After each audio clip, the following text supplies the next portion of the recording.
bahwa Habib Rizik itu tidak radikal, dia itu patriotik. Apakah Anda tidak memikirkan keresahan rakyat? Apakah Anda tidak memperhitungkan keresahan rakyat?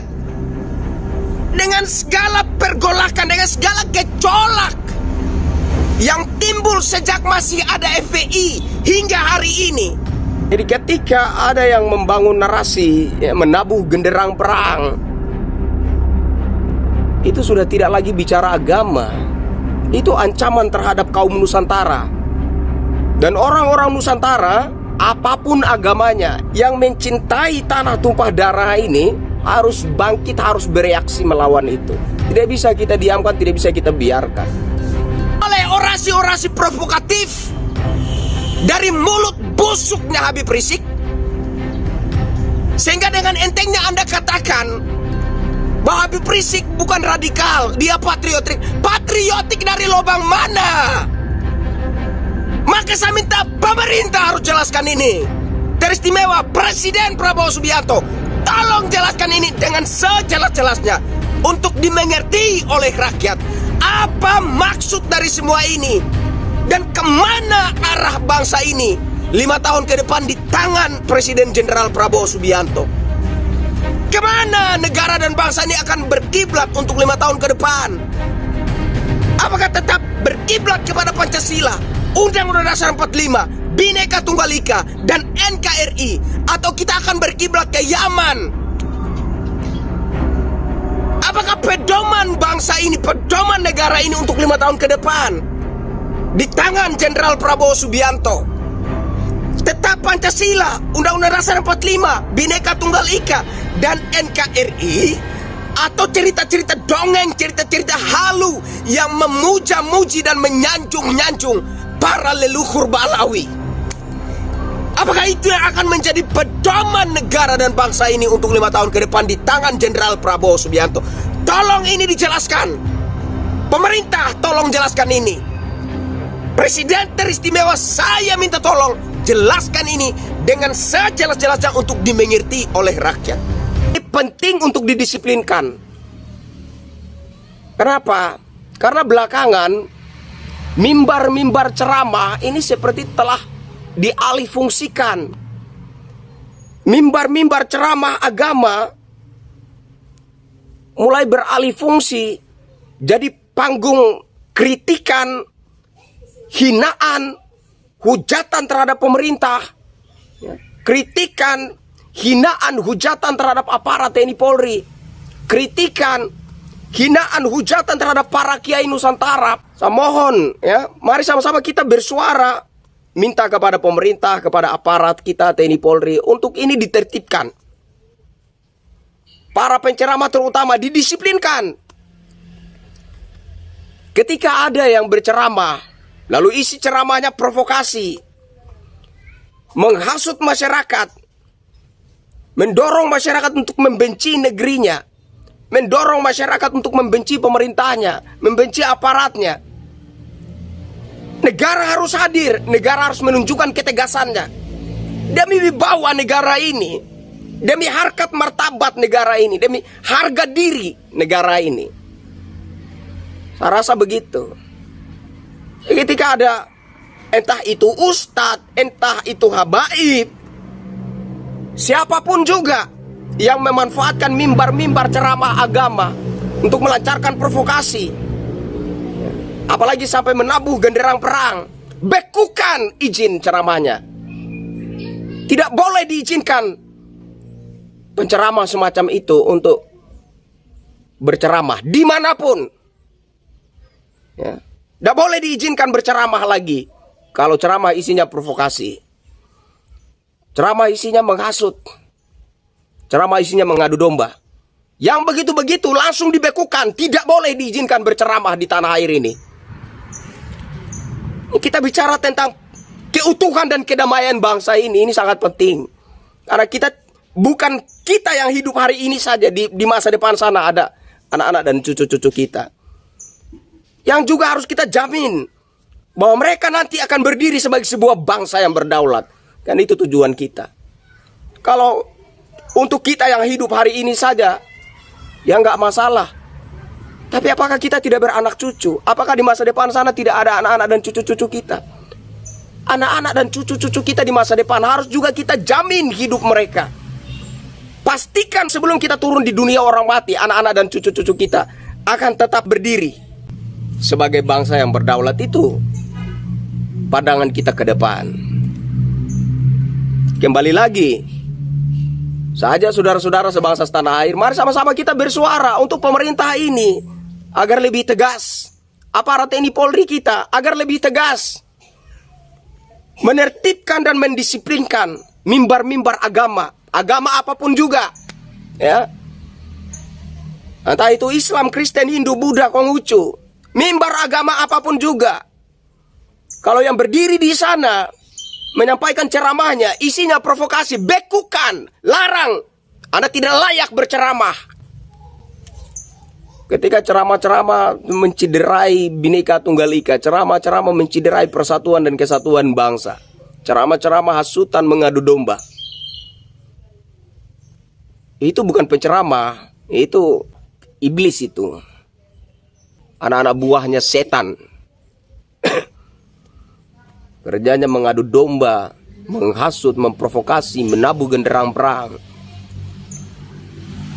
Jadi agama apapun juga, bukan satu agama saja, agama apapun juga, mimbar agama apapun juga, kalau di atasnya berdiri seorang penceramah yang ceramahnya isinya provokasi, hasutan, mengadu domba, memecah belah, bekukan, larang, tidak boleh berceramah. Silakan berceramah di negara lain. Kalau diterima, ya syukur, alhamdulillah, puji Tuhan Astungkar. Tapi saya pikir negara kita ini yang paling lunak loh. Negara kita ini yang paling toleran loh. Paling memberi kebebasan loh. Tapi kebebasan itu jangan sampai kebablasan. Ini berbahaya untuk eksistensi kita sebagai bangsa. Negara sudah sangat lunak, sudah sangat toleran terhadap para penceramah ini. Saya lihat para penceramah Nusantara juga satu-satu mulai terpengaruh, terkontaminasi, mulai keracunan dengan gaya ceramahnya ini para habaib Balawi. Ada ustadz-ustadz yang melakukan penelitian di Yaman, Hadramaut sana. Ternyata tidak kok. Gak ada istimewanya dibandingkan dengan Nusantara kita itu, Yaman, Hadramaut. Lebih istimewa Nusantara saya, lebih istimewa Nusantara kita. Ini tanah kita, tanah Nusantara ini, tanah surga ini. Lebih istimewa Nusantara kita ini daripada Yaman. Lebih istimewa tuh Nusantara kita ini daripada Hadramaut, tempat asal para habaib Balawi itu. Kalau menurut mereka, itu daerah mereka, bangsa mereka, Yaman, Hadramaut itu lebih bagus, lebih indah, lebih mulia. Pergi saja ke sana. Kalau bangsa kalian itu lebih indah, lebih mulia, lebih bagus, pergilah kalian ke sana. Jangan di sini kerjanya hanya provokasi, menghasut, mengadu domba saudara bersaudara sebangsa setanah air Indonesia ini. Tapi kalau kalian sudah hidup di sini, ya, berdiri di sini, makan minum besar di sini, hargai tempat ini, hargai tanah ini. Jangan pula istilahnya sudah datang, sudah besar di sini, sudah makan minum di sini, lantas Anda berak lagi di piringnya.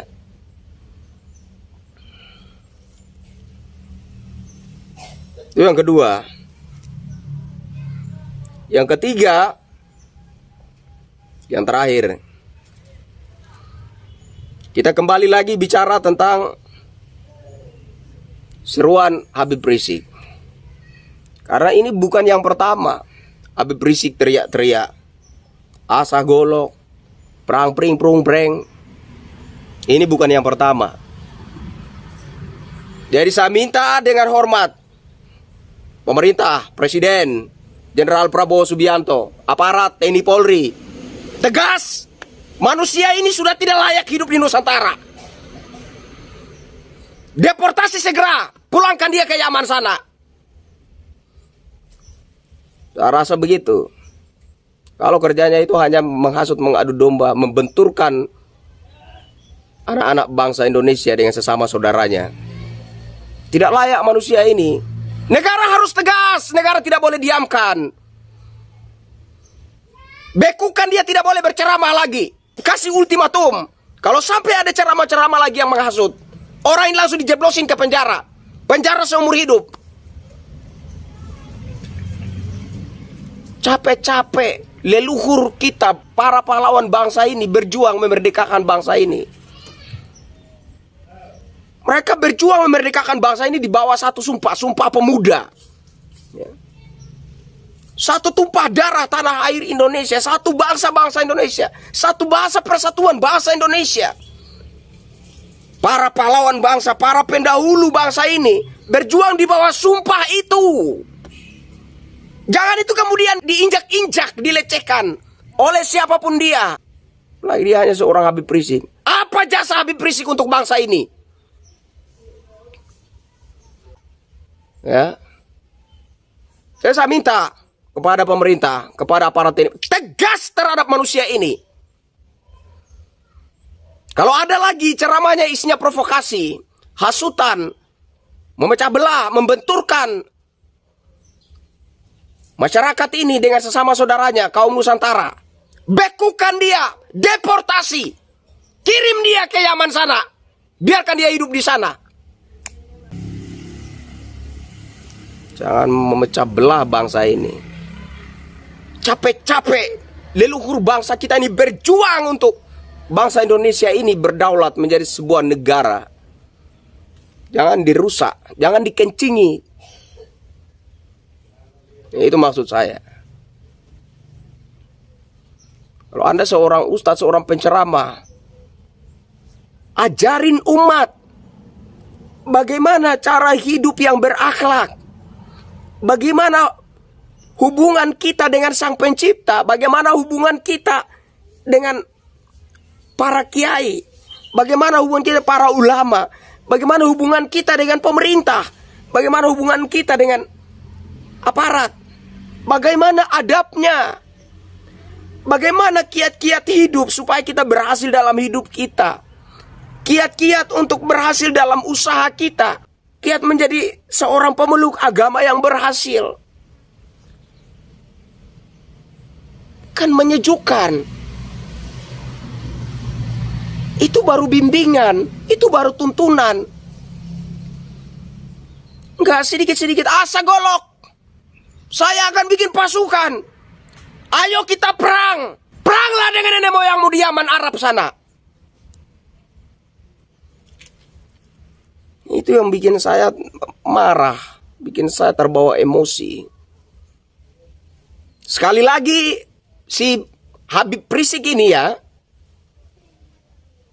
entah keturunan Nabi atau keturunan si Pitung, sekali lagi ngomong perang, saya minta seluruh kaum Nusantara ini bangkit, robek mulutnya. Nah, bikin kacau saja ini negara. Apa benar bahwa bangsa Indonesia ini akan dikelola dan kemudian akan muncul sebagai macan Asia yang betul-betul mampu berdiri dengan kaki sendiri, ataukah bangsa Indonesia ini kemudian akan berkiblat kepada bangsa lain atau spesifiknya kepada kaum tertentu? Kemana bangsa Indonesia akan berkiblat di era kepemimpinan Bapak untuk 5 tahun ke depan?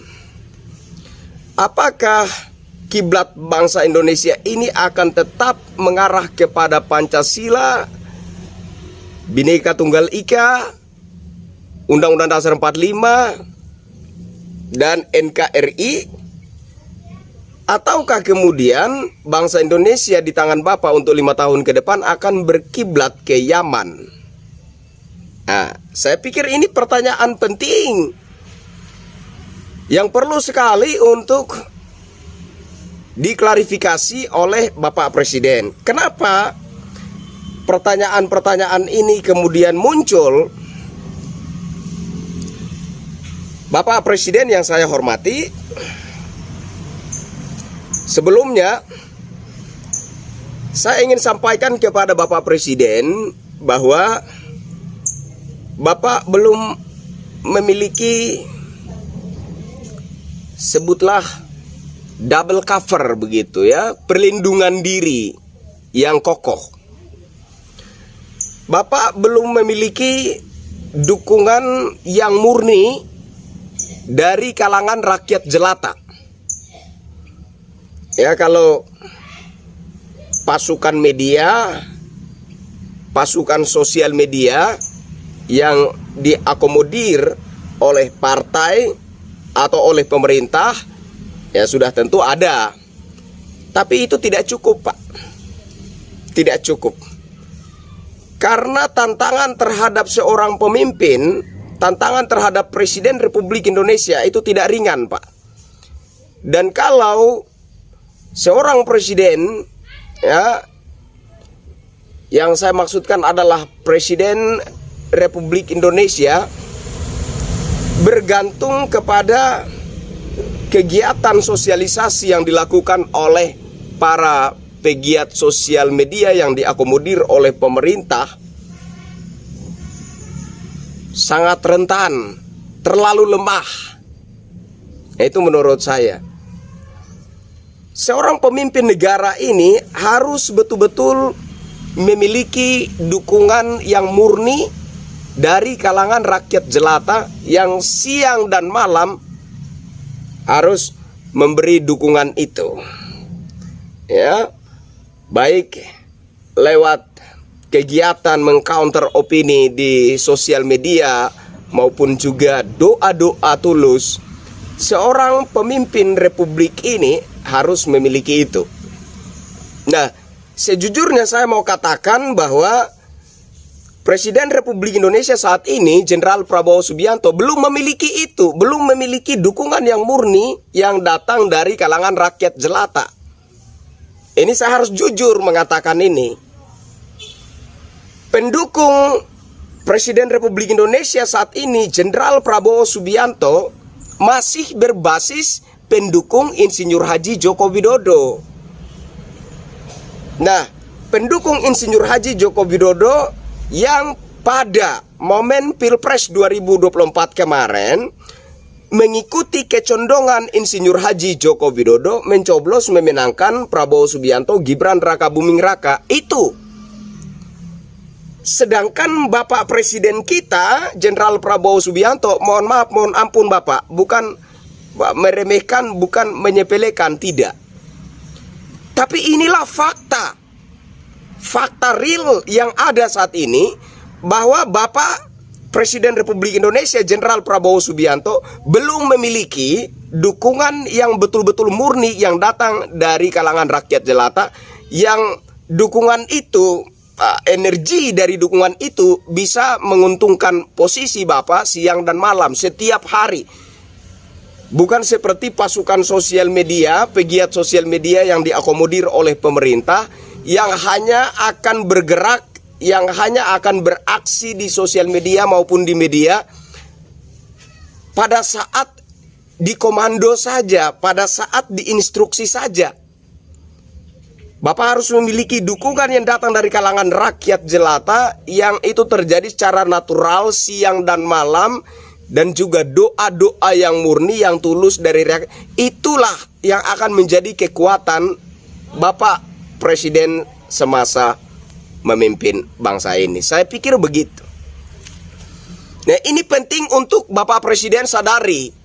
Sehingga seperti kemarin ada satu konten, ya, gambar yang saya share. Saya katakan, Bapak, ya, jangan kecewakan kami rakyat jelata ini. Pendukung Bapak dari rakyat jelata, saya tegaskan sekali lagi, masih berbasis pendukung Insinyur Haji Joko Widodo. Salah satunya saya. pendukung yang benar-benar murni, yang natural, yang tidak diakomodir oleh pemerintah, tanpa bayaran, tanpa iming-iming ini dan itu dari pihak pemerintah. Nggak ada embel-embelnya. Kita mendukung pemerintahan yang sah dengan tulus, ikhlas, dengan hati nurani yang murni demi keutuhan bangsa, demi kedamaian dan ketentraman bangsa, demi lestari ideologi-ideologi bangsa kita. Itu saja motivasi kita. Nah, sehingga saya minta kepada Bapak Presiden Republik Indonesia Jenderal Prabowo, jangan kecewakan rakyat jelata yang mendukung Bapak secara murni, yang mendoakan Bapak dengan tulus ikhlas siang dan malam. Apa yang saya maksudkan? Sebelumnya ada Pak Raffi Ahmad. Saya nggak tahu dia itu jabatannya sebagai apa. Ya, utusan khusus presiden kalau tidak salah.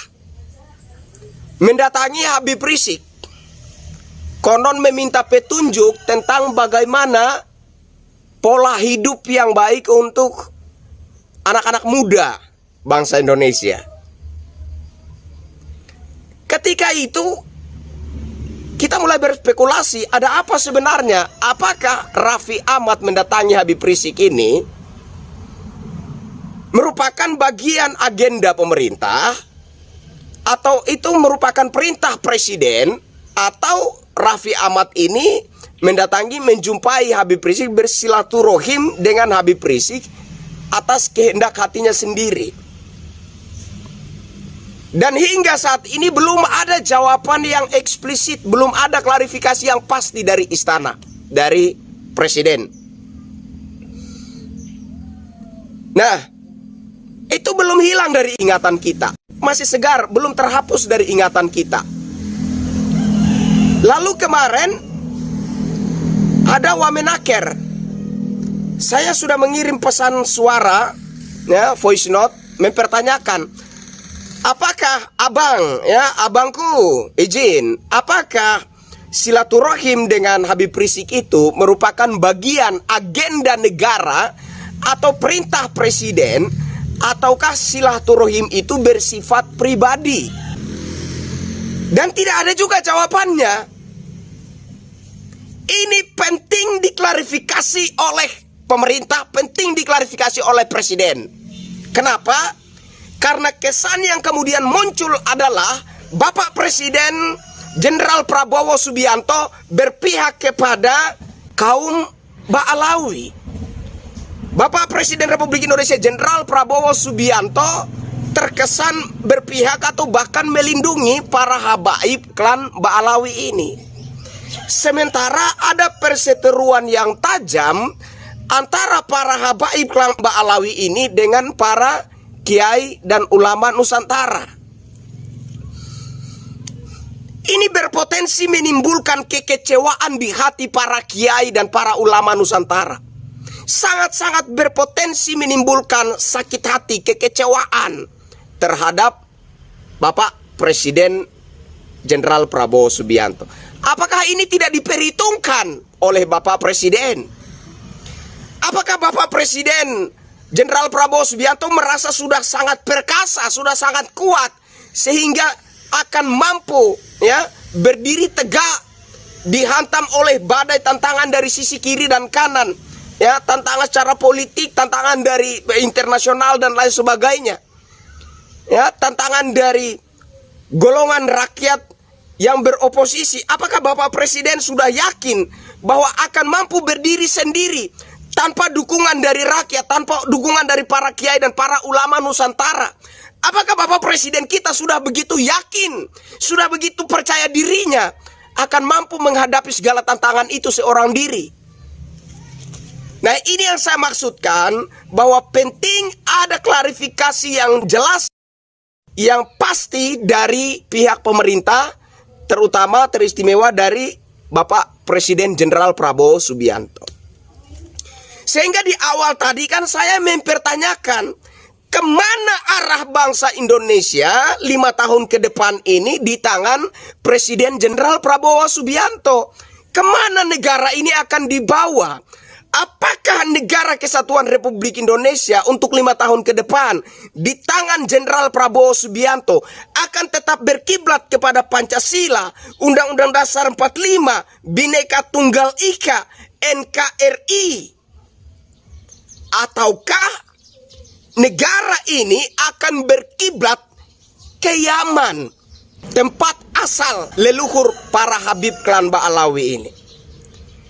Apakah 5 tahun ke depan ini negara kesatuan Republik Indonesia di tangan Presiden Jenderal Prabowo Subianto akan tetap berpedoman kepada Pancasila dan Undang-Undang Dasar 45, Bhinneka Tunggal Ika dan NKRI, ataukah akan berpedoman kepada cerita-cerita halu para Habib klan Ba'alawi?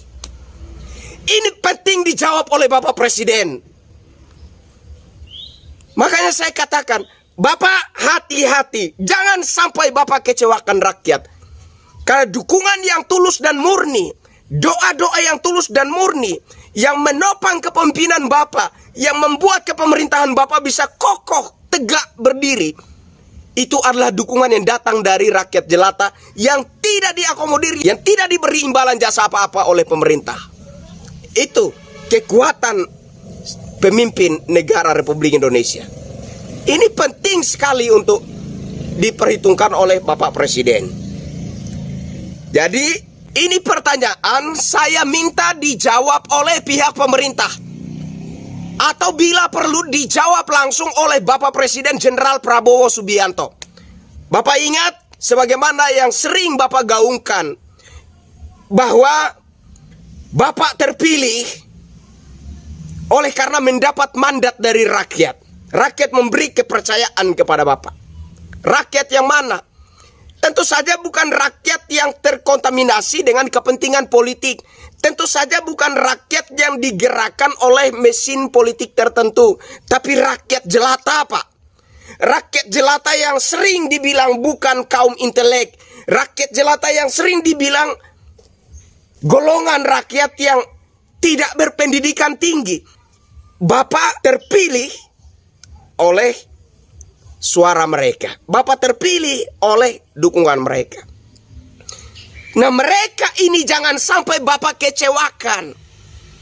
Karena kalau kita bicara tentang cinta yang tulus dan murni terhadap bangsa dan negara, cinta yang tulus dan murni terhadap negara kesatuan Republik Indonesia, dukungan yang tulus, prinsip berpegang teguh kepada NKRI, Bhinneka Tunggal Ika, Undang-Undang Dasar 45, Pancasila, itu ada di rakyat jelata, Pak.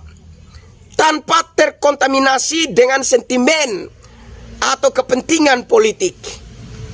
Ketulusan itu ada di rakyat jelata. Dan kalau Presiden Republik Indonesia kehilangan ketulusan itu, percaya Bapak, kepemimpinan Bapak sebagai Presiden Republik Indonesia tidak akan kuat, tidak akan kokoh.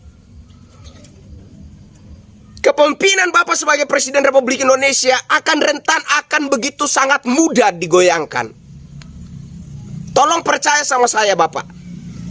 Di opini-opini saya terdahulu, saya bermaksud menyadarkan pemerintah teristimewa Presiden bahwa tantangan Bapak tidak sederhana, Pak.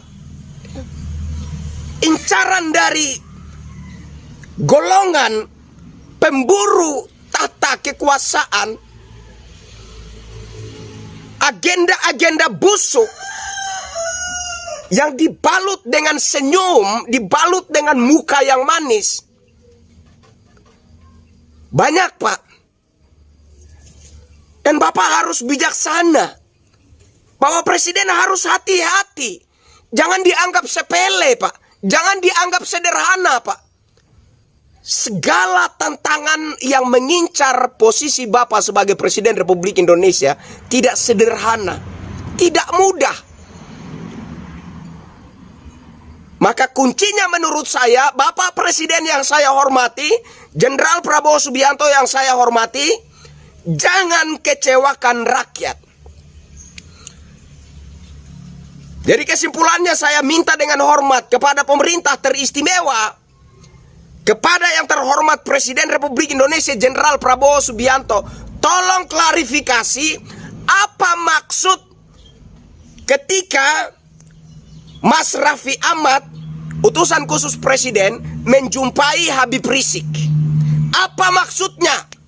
Apakah itu adalah silaturahim pribadi, berangkat dari inisiatif pribadi, ataukah itu bagian dari agenda negara atau perintah presiden?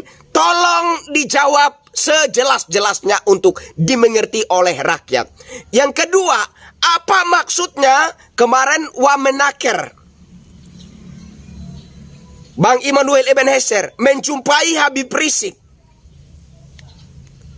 yang juga membuat saya secara pribadi itu sangat terpukul karena ada satu statement dari Pak Wamenaker, dari Bang Immanuel Ebenezer, bahwa Habib Rizik itu tidak radikal, dia itu patriotik. Apakah Anda tidak memikirkan keresahan rakyat? Apakah Anda tidak memperhitungkan keresahan rakyat?